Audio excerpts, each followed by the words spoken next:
I now yield to the distinguished gentleman from Ohio, the ranking member of our full committee, Mr. Jordan. Thank you, Mr. Chairman. I want to thank our witnesses as well for being here. Normally, when you start a new Congress, the majority gives the designation of H.R. 1 to its key priority. In the last Congress, H.R. 1 was the most significant tax reform, tax cut package in a generation, returned millions of dollars to Americans, simplified our tax code, and was one of the key reasons I think we've seen 5 million new jobs added to our economy in the last couple of years. That bill, the Tax Cuts and Jobs Act, was bold, realistic, and it was signed into law just over a year ago. I think it's also helped create the lowest unemployment in 50 years, an economy that is moving in exactly the direction we want. This Congress, the Democrats' H.R. 1 is the so-called For the People Act.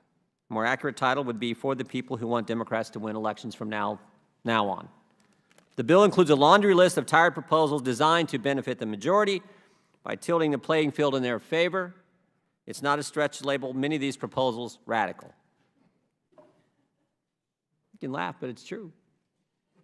H.R. 1 would steer potentially billions of dollars to political allies in the name of campaign finance empowerment, restrict Americans' right to free speech, and exact political retribution on the President of the United States. Unfortunately, this isn't all that surprising. This is just the latest in a series of attacks by the Democrats to stifle the free exchange of ideas. 2013, we learned that the IRS targeted conservatives for their political beliefs during the 2012 election cycle.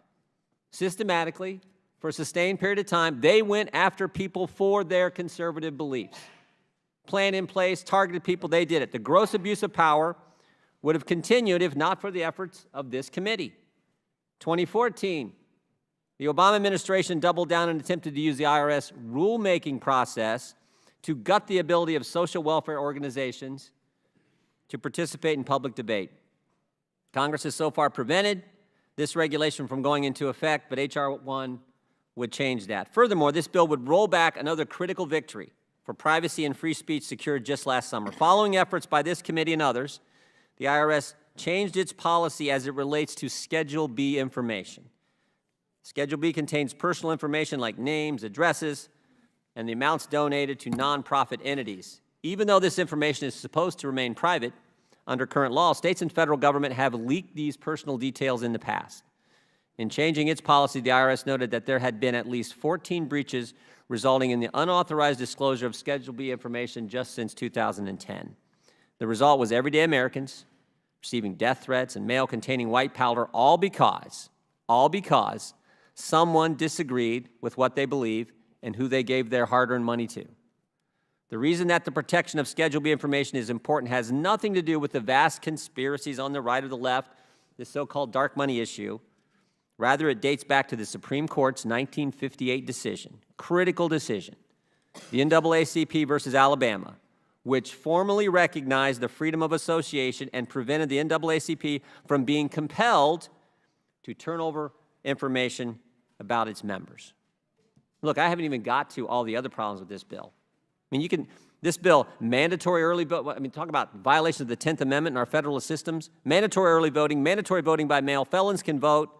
How about public financing of campaigns?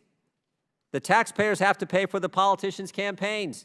Think about this. Taxpayers have to pay for the same politicians who created the swamp, who were in the swamp, so that they can get reelected. I mean, this is what this legislation does.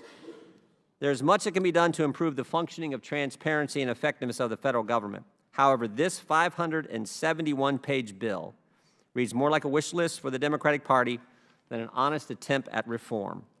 I fear that this legislation is a sign our friends in the majority want to play games, engage in political theater to start this Congress, rather than use this time to work constructively to find solutions for hardworking Americans that sent us here. Mr. Chairman, I would like to yield, I think we have a few more minutes left. I want to